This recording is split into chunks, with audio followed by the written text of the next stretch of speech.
Good morning.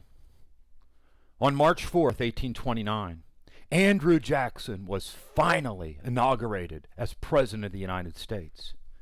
I say finally because in 1824, Jackson made his first bid for the office of the presidency, and he was defeated. He was defeated because in a four-way election, the results were determined ultimately by the House of Representatives. Henry Clay of Kentucky cast his votes for John Quincy Adams, making Adams president.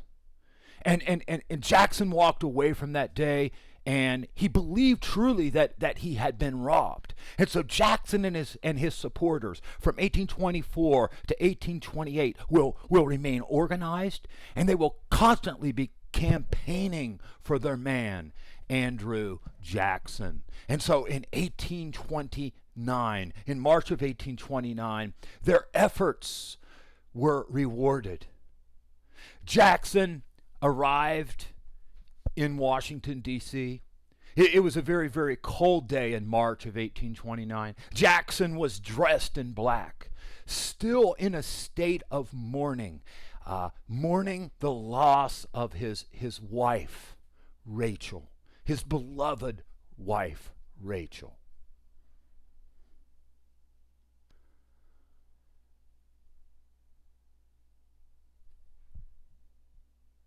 This was a celebration. Thousands of people flooded the White House. It was a celebration that startled the staff.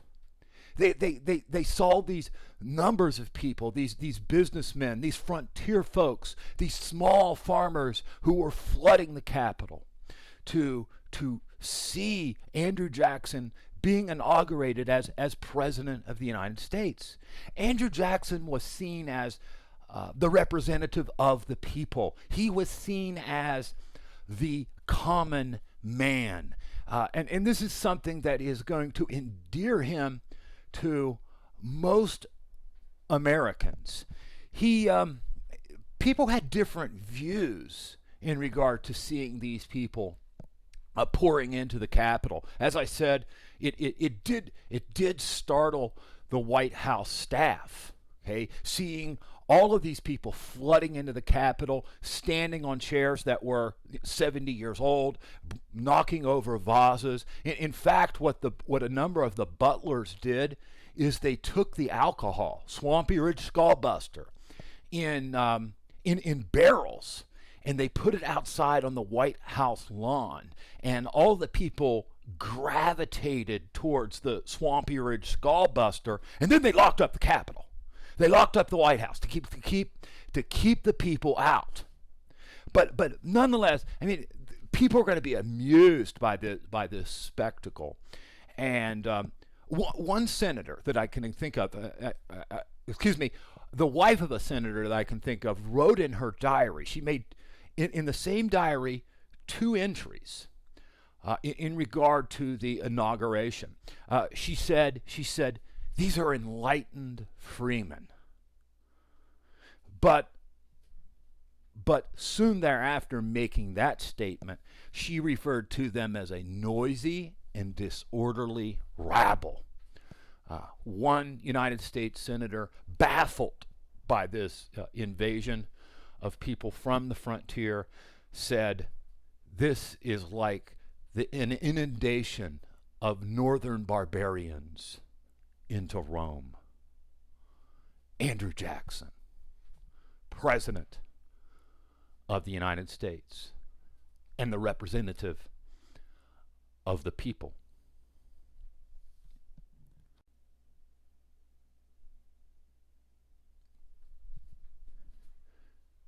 Jackson was very well respected in America. He had been, came to the attention of the American public as a result of the War of 1812. He was a general. He was a war hero. He was a frontier hero. He was seen as an embodiment of America. He was the embodiment. He was a man of courage. He was a man that seemed to have been touched by providence. And he was this unlettered individual. He didn't know Latin. Hey, he did not have the formal education that a John Quincy Adams received at Harvard. This was seen as the common man. He was seen as being a very strong individual. And people are going to truly respect his strength and his manhood. One contemporary looked at Jackson and put it this way: the roaring, rollicking, game-cocking, card-playing, mischievous fellow has become president of the United States. And some people that had known this man as a youngster, they were truly, truly stunned.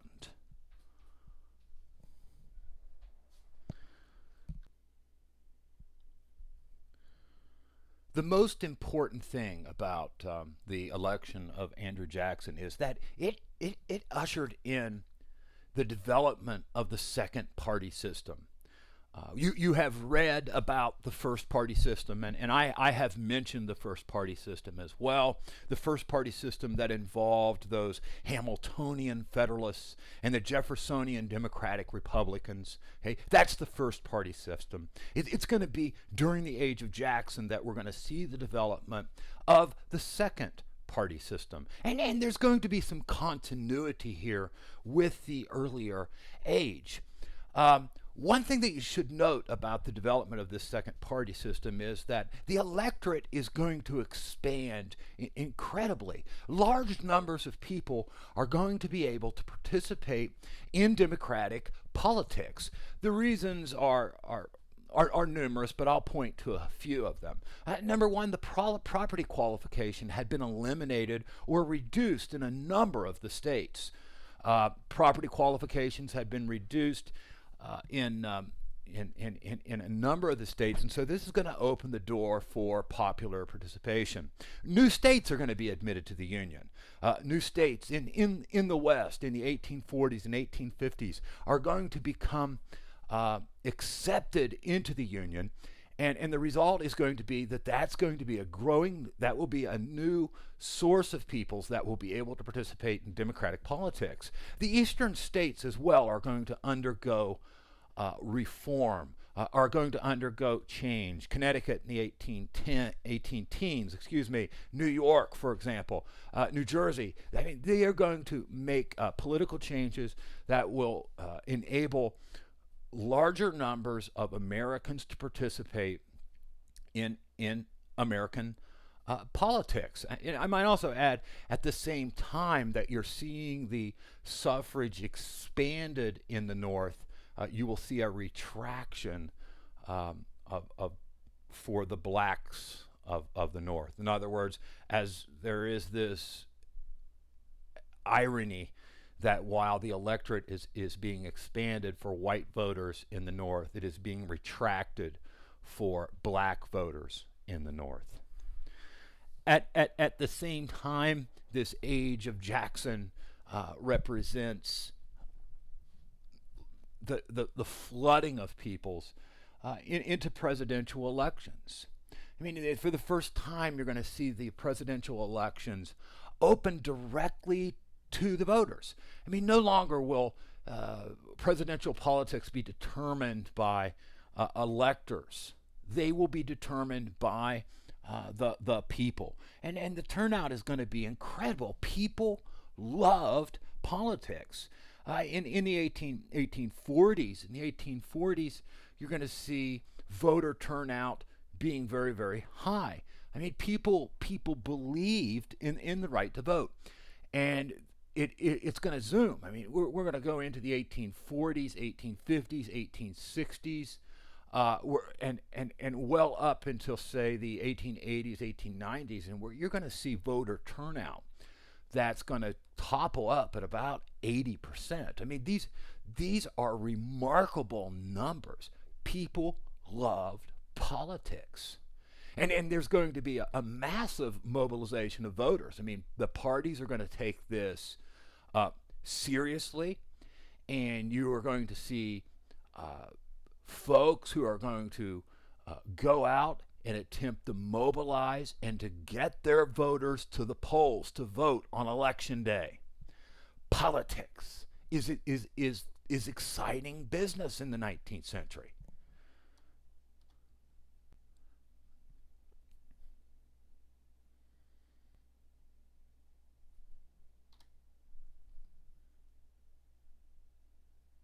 Politics becomes institutionalized. It becomes institutionalized. It becomes national. It becomes organized around mass meetings and mass campaigns with speakers being sent out throughout the states to espouse the virtues of a candidate and a party. You will see posters. You're going to see campaign slogans. You're going to see barbecues, picnics, where a speaker will come to a picnic and will deliver a long-winded speech for 2 and 3 hours, if you can imagine it, and people will listen. You're going to see free liquor distributed, especially on voting day, folks. I mean, you can go to places like, for example, Virginia. In the middle portion of the 1830s and 1840s, and it really was a carnival-like atmosphere. People would come to the county seat to vote on election day. It would be a picnic. The ladies would lay out the tables, the food, and there would be plenty of free Swampy Ridge Clawbuster that would be flowing. And so these guys would come, they would eat, they would drink, they would eat, they would drink, then they would vote, then they would drink, then they would vote, okay? Vote early, vote often. I mean, it is going to be an amazing operation, but people generally are going to love it. I mean, you'll see in terms of this institutionalized politics, you'll see nominating conventions, people wearing the stupid hats, carrying the posters, you'll see large parades. You will see men wearing military uniforms, organizing themselves around a specific candidate. I mean, you're going to see all of the elements, say, of modern politics, with the exception of baby kissing. There's no evidence of the candidates going out and kissing babies, at least that I can determine, and that most scholars can determine. But nonetheless, you'll see many of the elements of today's politics in this period. You'll see that people began to realize that the stakes were quite high. I mean, it's going to be during Jackson, the age of Jackson, that he's going to be credited with introducing the spoils system. To the victor goes the spoils. In other words, people aren't going to vote, say, just for Jackson or Martin Van Buren for ideological reasons. In some cases, people are going to be voting for their own personal interest. I vote for Jackson, and I supported Jackson during his campaign, for example. I pumped money into his campaign. I spoke on his behalf. I traveled throughout the country with frequent stops at Buzzard's Breath, Iowa, speaking on behalf of Andrew Jackson. And in the end, he's elected president of the United States. Now, my hope is that I'm going to be rewarded. I'm going to be rewarded with a political office, perhaps Postmaster General, perhaps Secretary of State. But the hope is that I will be rewarded as a result of my efforts on behalf of my candidate.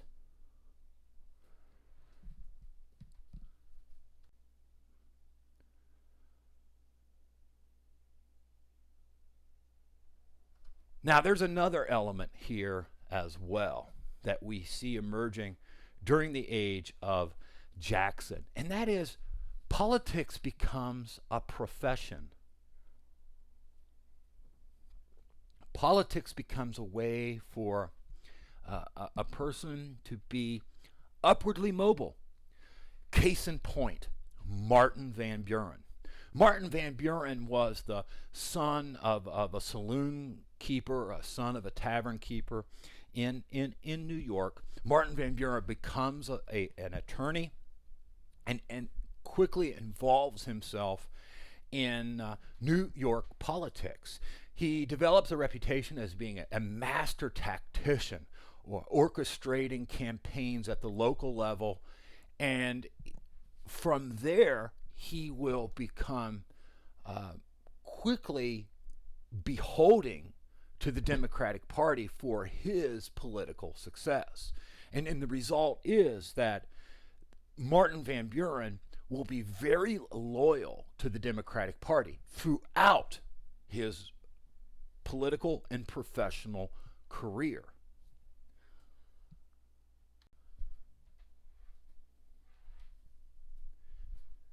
Now, what does the rise of what does the rise of a professional politician really mean? Well, think of an earlier lecture, the lecture that I gave on George Washington, folks. Think of the precedents that he set. Think of some of the ideals that Washington put in place. See, with the rise of the professional politician, the ideal of this disinterested statesman is gone. Remember, Washington was the reluctant politician called to serve his country one more time. Okay, that ideal is going to be gone.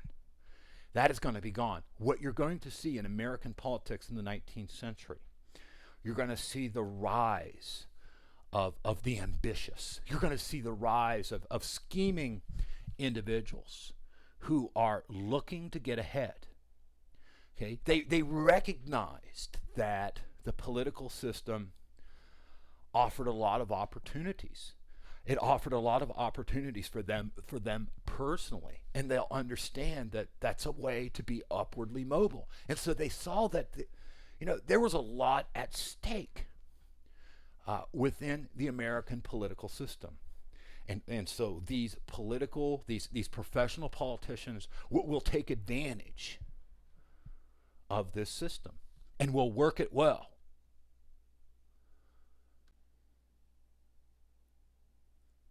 Now, this two-party system involved the Democrats, which Jackson was a Democrat, and their counterparts, the Whigs. And I'm going to talk about the debate, the differences in and the ongoing debate very soon here in this lecture. But the Whigs derived their name from their battles with Andrew Jackson. They thought of Jackson as being King Andrew, tyrannical. He was to them, he was no common man. He was no ordinary man. He was a king-like figure who used his veto pen to trample on the Constitution of the United States. And if Jackson truly was a tyrant or this king-like figure, then the debate or the battle that developed harkened back to the 18th century between the Tories and the Whigs. Many of the Whigs are former Federalists. Some are Northern Democrats, and there are others that just simply have no home, who find themselves connected to the Whig Party. The Whig Party, as well as the Democratic Party, these parties are going to be national parties. They're going to be national parties. You're going to find Whigs in the North, and you're going to find Whigs in the South. And likewise, you're going to find Democrats in the North, and you're going to find Democrats in the South. This is a very important development. I mean, think of during the first party system, Jefferson's support came largely from the South and the West, and the Federalist stronghold was in the Northeast. So you need to understand that the second party system is far more national in scope. It is not regional.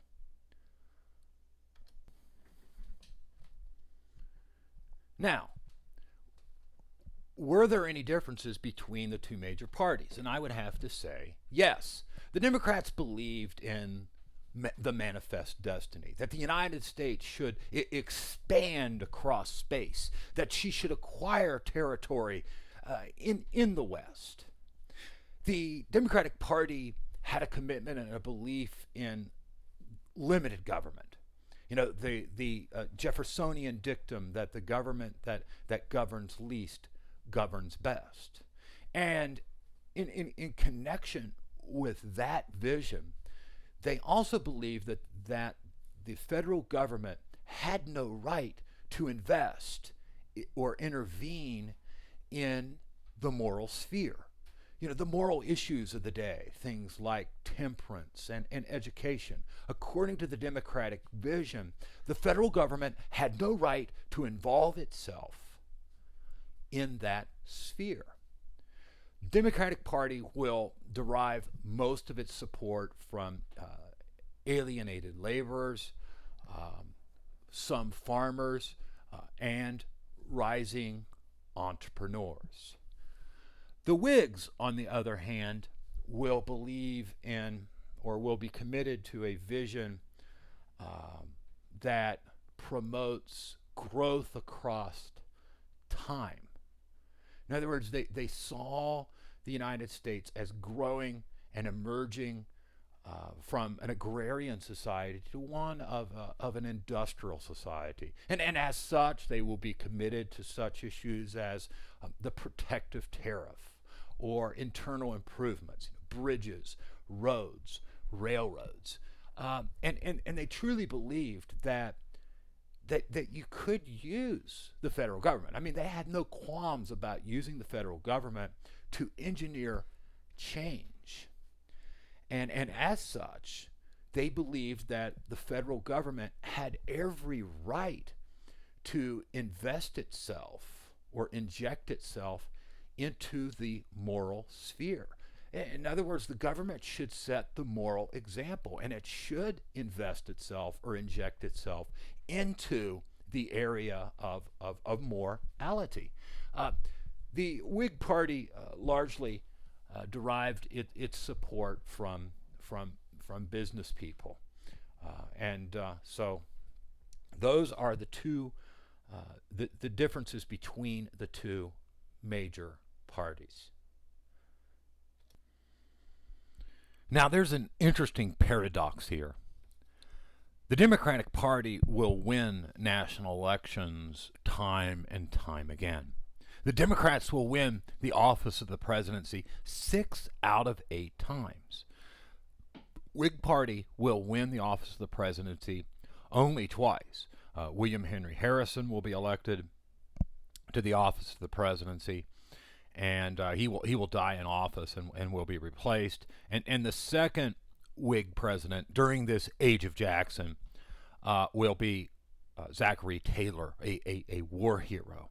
But what's an interesting paradox is that while the Democrats win time and time again, it is the opposition party, it's the Whig Party that really drives the direction of society. I mean, it's the Whig Party that focuses on the issues of internal improvements, the development of business, the protective tariff, education, and of course, slavery. It is the Whig Party that drives the debate.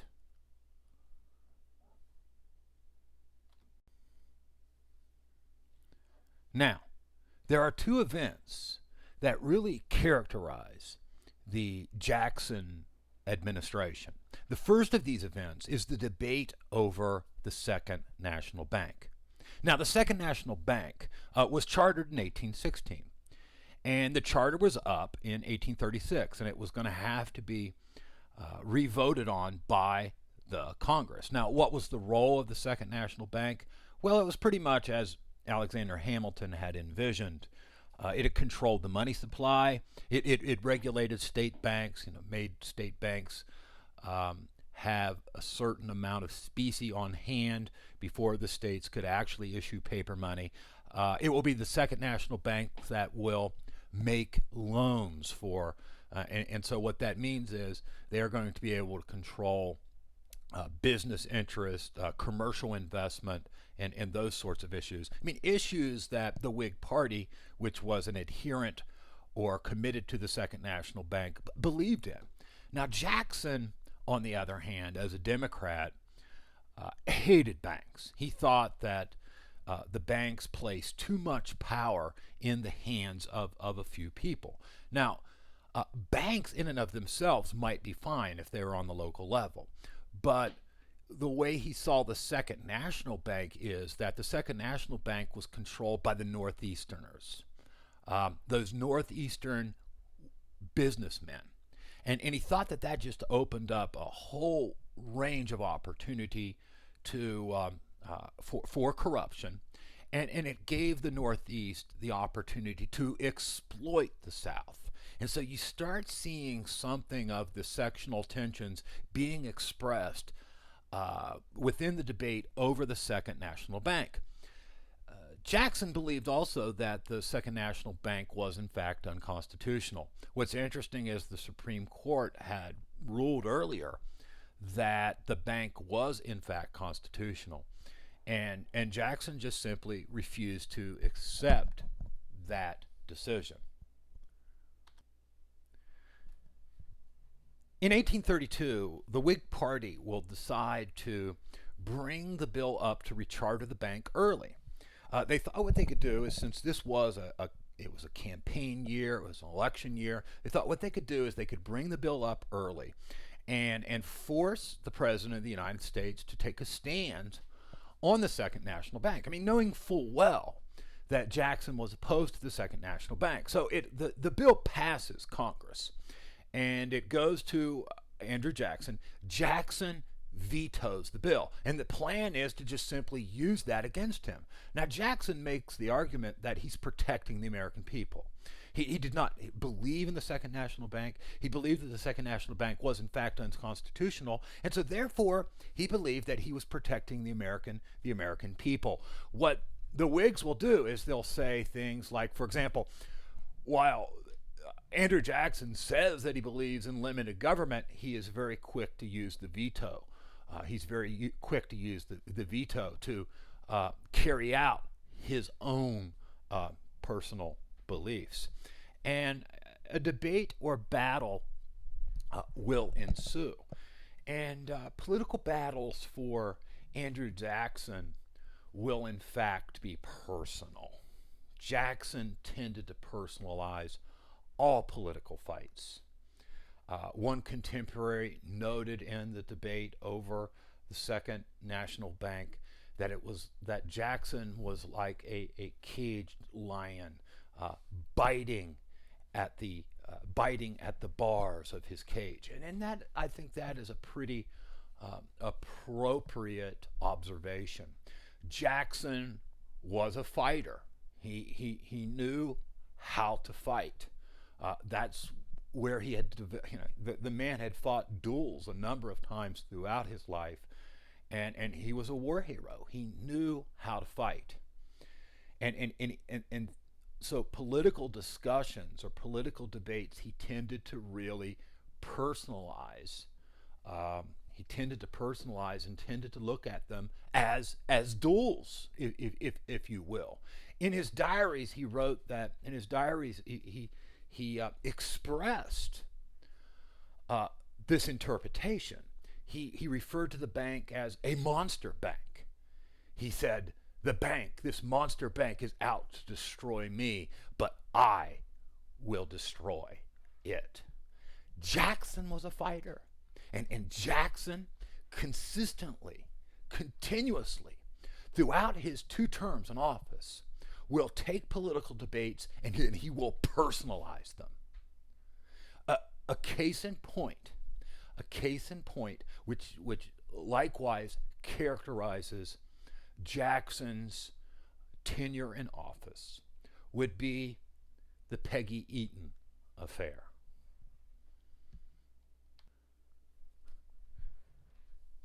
Now, Peggy Eaton was married to Andrew Jackson's Secretary of War. She had married Jackson's Secretary of War after her husband, Mr. Eaton, had committed suicide. Mr. Eaton committed suicide after learning that Peggy had been involved in an affair with Jackson's Secretary of War. Now, by all accounts, Peggy Eaton was, how shall I say, very gifted.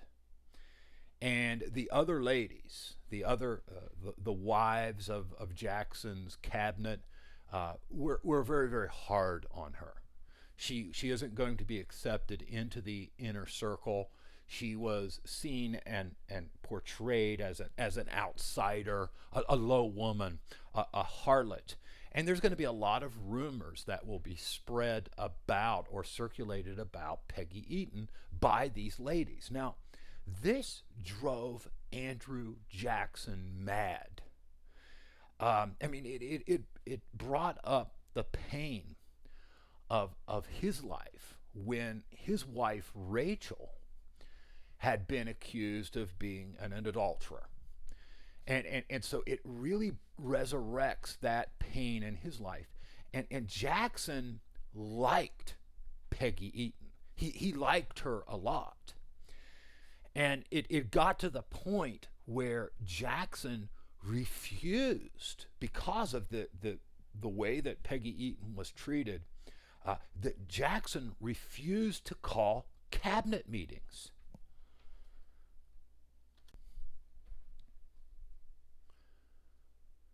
Now, Martin Van Buren noticed that Jackson liked Peggy Eaton.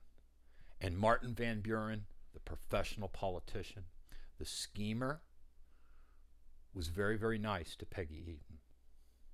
He went out of his way to be nice. He went out of his way to be charming. And Andrew Jackson noticed this. And Jackson will draw closer to Martin Van Buren.